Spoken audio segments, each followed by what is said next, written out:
ሰላም ወደ ቻናል ቤተሰቦች እንዴት ናችሁ? እንግዲህ እንደምትመለከቱት ዛሬም ተመልሻለሁ ማለት ነው። እንግዲህ በዛሬ ቪዲዮአችን የምናያቸው ፊደሎች እንዴት ከመጨረሻው ወደ መጀመሪያው እንዲሁም ከመጀመሪያው ወደ መጨረሻው እንዴት ማንበብ እንችላለን የሚለውን አንድ ባንድ እናያቸዋለን ማለት ነው። ተከታተሉኝ። እንደተለመደው ለቻናሉ አዲስ ከሆናችሁ ሰብስክራይብ በማድረግ እንዲሁም በኦንላይን መማር ለምትፈልጉ ከስር ባለው ስልክ በኢሞ በዋትስአፕ እና በቴሌግራም ደውላችሁ አናግሩን ማለት ነው። ከየትም ሀገር ሆናችሁ በየትኛውም ቦታና ጊዜ መማር ትችላላችሁ ማለት ነው። እንግዲህ ወደ ዛሬ ቪዲዮአችን ስንሄድ ፊደሎች እንዴት ከመጨረሻው ወደ መጀመሪያው እንዲሁም ከመጀመሪያው ወደ መጨረሻው እንዴት ማንበብ እንችላለን የሚለውን ነው ማለት ነው። እንግዲህ ከመጀመሪያው ወደ መጨረሻው ብዙ ጊዜ የተለመደ ነውና ዛሬ ደግሞ ከመጨረሻው ወደ መጀመሪያው እንዴት ማንበብ እንዳለብን አጠቃላይ እየጻፍን የምናያቸው የሆነ ማለት ነው። ተከታተሉኝ። እሺ እንግዲህ እንደምትመለከቱት እዚህ ጋር ቀጥታ እየጻፍን ነው የምናያቸው ማለት ነው። ፊደሎችን እየጻፍን እናያቸዋለን ማለት ነው። ያ ማለት እንግዲህ ከመጀመሪያው ጀምረን የመጨረሻዎችን እየጻፍን እንዲሁም ወደ መጀመሪያው እንሄዳለን ማለት ነው። ይሄ ደግሞ ብዙ ጊዜ ከመጀመሪያው ጀምረን ወደ መጨረሻው ስንሄድ የተለመደ ስለሆነ ማለት ነው። ይህንን በምናነብበት ጊዜ የበለጠ ፊደሎችን ልናውቃቸውና የበለጠ ልንረዳቸው እንችላለን ማለት ነው። ዛሬ ደግሞ እነዚህን አንድ ባንድ እናያለን ማለት ነው። ከመጨረሻው ጀምረን እንጽፋለን፣ ወደ መጀመሪያው እንሄዳለን ማለት ነው። እሺ ከመጨረሻው ማለት ከሆ እንጀምራለን። ሆ፣ ህ፣ ሄ፣ ሃ፣ ሂ፣ ሁ፣ ሃ እንደዚህ ብለን ከመጨረሻው በመጀመር በዚህ መልኩ እናነባቸዋለን። እነዚህን በትክክል ማንበብ ከቻልን ፊደሎችን አንድ ባንድ በትክክል ተረድተናቸዋል፣ አውቀናቸዋል ማለት ነው። እነዚህን በደንብ በዚህ መልኩ ማንበብ አስፈላጊ ነው ማለት ነው። እነዚህንም አንድ ባንድ እስከ መጨረሻው የምናያቸው የሆነ ማለት ነው። ተከታተሉኝ። እሺ ስለዚህ እንደዚህ አድርገን በቀላሉ እናነባቸዋለን ማለት ነው። ከዛ ቀጥለን ደግሞ ወደሚቀጥሉት እንለፍ። እዚህ ጋርም ሎ፣ ል፣ ሌ፣ ሌ፣ ላ፣ ሊ፣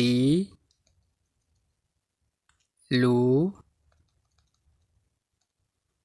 ለ እንደዚህ ብለን በቀላሉ እናነባቸዋለን፣ እንጽፋቸዋለን ማለት ነው። እንግዲህ እነዚህን ድምጾች በትክክል በዚህ መንገድ ማንበብ ከጀመራችሁ ሙሉ በሙሉ ፊደሎችን ያኔ ቃላቶችን፣ አረፍተ ነገሮችና ረጅም ጽሁፎችን በቀላሉ ማንበብ ትችላላችሁ ማለት ነው። ስለዚህ በዚህ መልኩ መከታተል ይኖርባችኋል ማለት ነው። እነዚህን ሎ፣ ል፣ ሌ፣ ላ፣ ሊ፣ ሉ፣ ለ እንደዚህ ብለን እናነባቸዋለን። ብዙ ጊዜ ፊደሎችን ቅደም ተከተላቸውን ከምናነብ ይልቅ እንደዚህ ተዘብራርቀው የተጻፉትን ወይም አቀያየረን ስናነብ የበለጠ ውጤት እናመጣለን ማለት ነው። በዚህ መልኩ ተከታተሉት።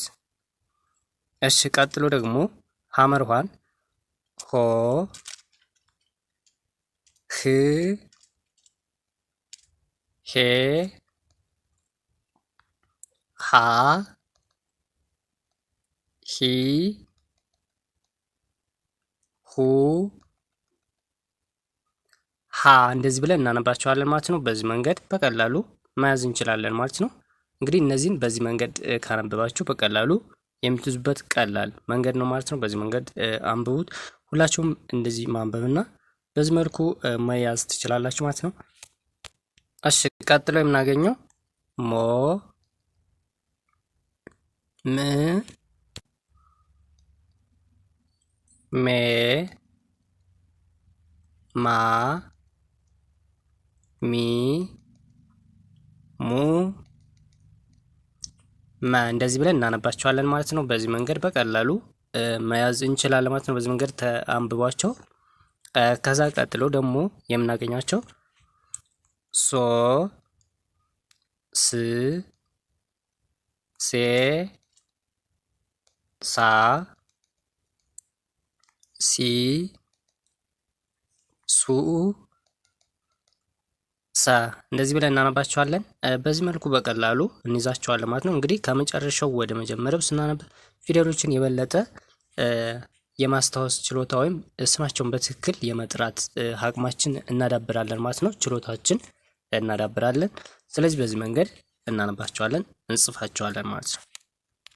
እሺ ቀጥለን ደግሞ ከስቀጥለን ረን እንጽፋለን ማለት ነው። በዚህ መልኩ እናነባለን፣ እንጽፋለን። እሺ ቀጥሎ ደግሞ ሮ ር ሬ ራ ሪ ሩ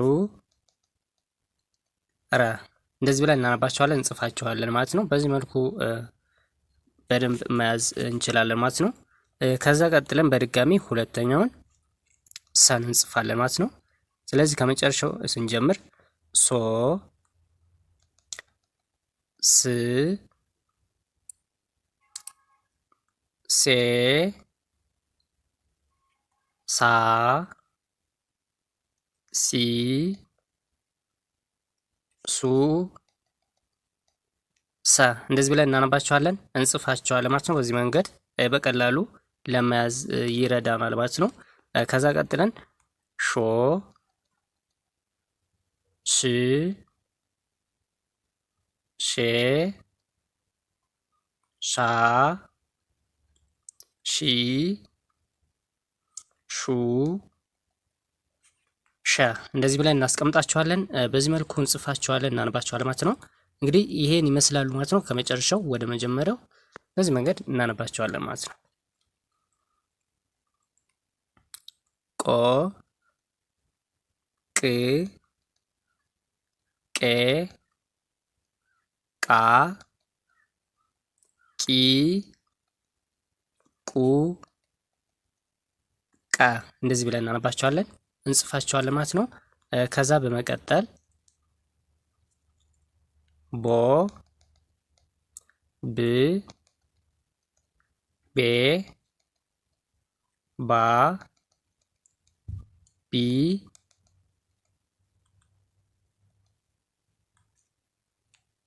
ቡ በ እንደዚህ ብለን እናነባቸዋለን። እንግዲህ እነዚህን ለማንበብ ቅርጻቸውን በደንብ አስተውለን ስማቸውን በትክክል መሰየም አለብን ማለት ነው። እነሱንም ለማድረግ በዚህ መልኩ አጠቃላይ ከላይ ወደ ታች፣ ከታች ወደ ላይ እንዲሁም ከግራ ወደ ቀኝና ከቀኝ ወደ ግራ በደንብ ማንበብ ያስፈልጋል ማለት ነው። እነሱን ስናደርግ ፊደሎችን አንድ ባንድ ድምጻቸውን በትክክል እና ስማቸውንም እንዲሁም ቅርጻቸውንም በትክክል እናስታውሳቸው እንችላለን ማለት ነው። ከዛ ቀጥለን ቶ ት ቴ ታ ቲ ቱ ተ እንደዚህ ብለን እናነባቸዋለን። እንግዲህ እነዚህን አጠቃላይ 7 አይነት የፊደል ወይም ስም አላቸው ማለት ነው። እንግዲህ በአንድ ፊደል ቤተሰብ ውስጥ 7 አይነት ስም አለው፣ እንዲሁም የተለያየ ስም አለው ማለት ነው። ቅርጹም የተለያየ። እነዚህን ቅርጽ በትክክል ስማቸውና አጻጻፋቸውን ወይም አቀራረጻቸውን በትክክል መያዝ ይኖርብናል ማለት ነው። እነዚህን ካነበብን በኋላ በራሳችን ደግሞ በእስክሪብቶ አንድ ባንድ ቅርጻቸውን ተከትለን መጻፍና ማንበብ ይኖርብናል ማለት ነው። ያንንም ለማድረግ ከመጨረሻው ወደ መጀመሪያው ማንበብ ወሳኝ የመያዣ መንገድ ማለት ነው። በዚህ መንገድ ተከታተሉ። ከዛ ቀጥሎ ቾ ች ቼ ቻ ቺ ቹ ቻ እንደዚህ ብለን እናነባቸዋለን። እሺ ከዛ በመቀጠል በድጋሜ ሆ ህ ሄ ሃ ሂ ሁ ሃ እንደዚህ ብለን እናነባቸዋለን፣ እንጽፋቸዋለን ማለት ነው። ከዛ በመቀጠል እዚህ ጋር ኖ ን ኔ ና ኒ ኑ ነ እንደዚህ ብለን እናስቀምጣቸዋለን ማለት ነው። ስማቸውንም ቅርጻቸውን በዚህ መልኩ እንይዛቸዋለን ማለት ነው። ከዛ ቀጥለን ደግሞ እኘ አሉ ማለት ነው። እነዚህን ከመጨረሻው ኞ ኝ ኝ ኘ ኛ እኚ እኙ እኘ እንደዚህ ብለን እናስቀምጣቸዋለን ማለት ነው። በዚህ መንገድ መጻፍ ማንበብ በቀላሉ በዚህ መንገድ እንችላለን ማለት ነው። ከዛ ቀጥለን ደግሞ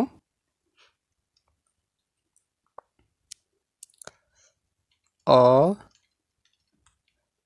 እ ኤ አ ኢ ኡ አ እንደዚህ ብለን ነው የምንጽፋቸው ማለት ነው። በዚህ መልኩ ማንበብ መጻፍ እንችላለን ማለት ነው።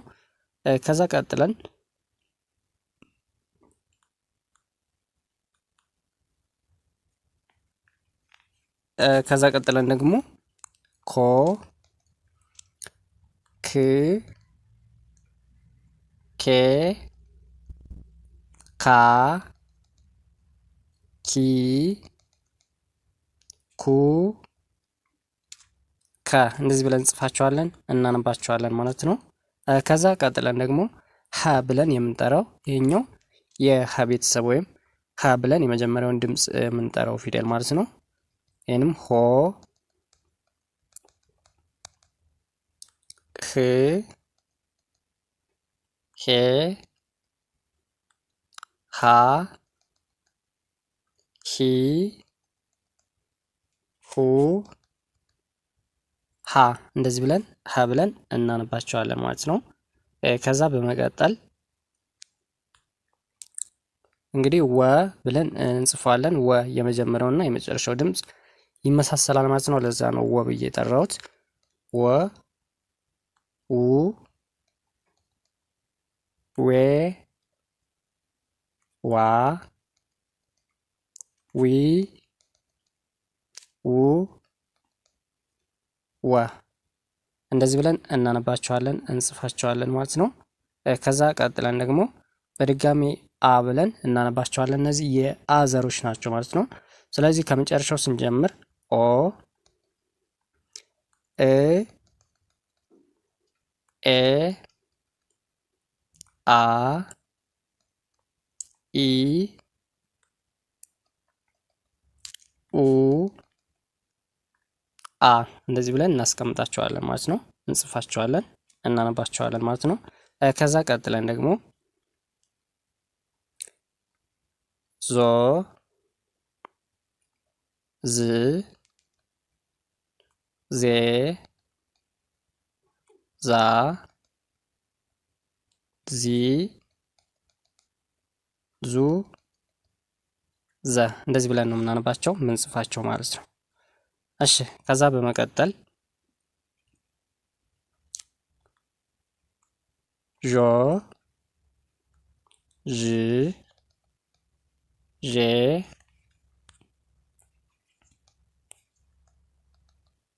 ዣ ዢ ዡ ዠ ብለን እናነባቸዋለን። እሺ ቀጥለን ደግሞ የ ይ የ ያ ይ ዩ የ በዚህ መልኩ ነው የምንጽፋቸው የምናነባቸው ማለት ነው። ከዛ ቀጥለን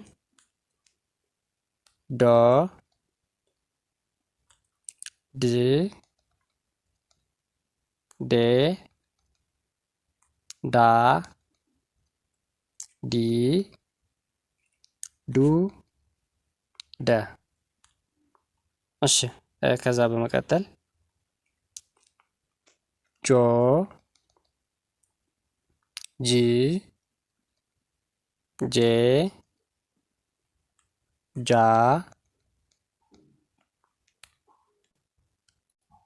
ጂ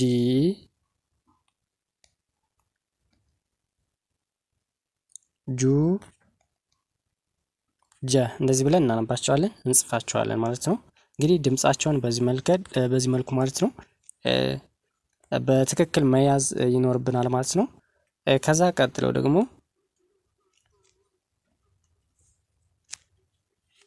ጎ ግ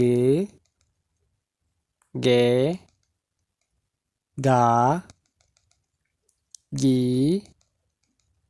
ጉ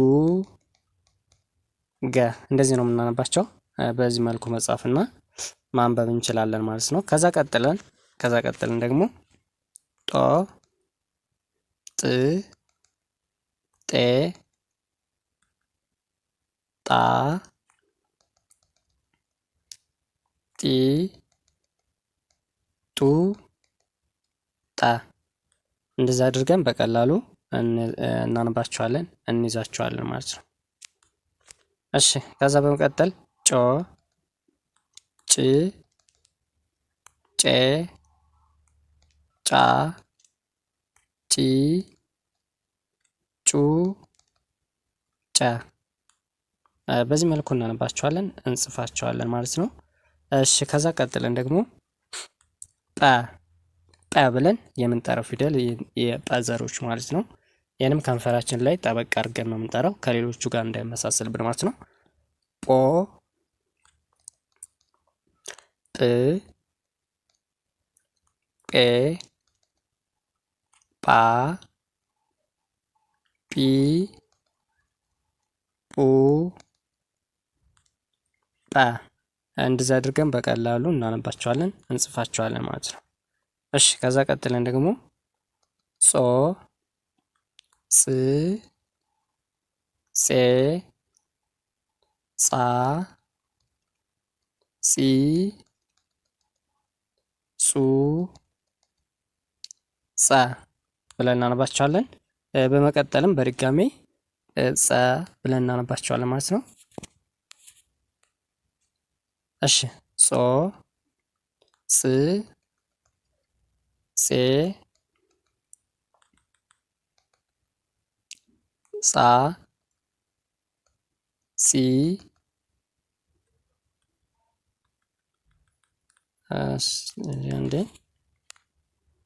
እሺ ጻ ጺ ጹ ጸ እንደዚህ ብለን ሁለቶችን እዚህ ጋር በተመሳሳይ ስም የጠራናቸው ሁለቶችም የጸ ዘሮች ናቸው ማለት ነው። ያ ማለት በድምጽ ተመሳሳይ ናቸው፣ ነገር ግን በቅርጻቸው ወይም በአጻጻፋቸው የተለያዩ ናቸው ማለት ነው። እንደዚህ አይነት ፊደል ከላይም ብዙ ቦታ እናገኛለን። እነሱንም ስማቸውን ተመሳሳይ አድርገን እንዲሁም ቅርጻቸው የተለያዩ ለምሳሌ ነሃ፣ ሰ፣ አ የመሳሰሉት እንደዚህ አይነት ያው የተለያየ አካል ሆኖ በአንድ ስም የሚጠሩ ፊደሎች አሉ ማለት ነው። እነሱንም ልክ እንደነሱ እዚህ ጋር ጸጽ ብለን ሁለቶችን እናነባቸዋለን ማለት ነው። ከዛ ቀጥለን ደግሞ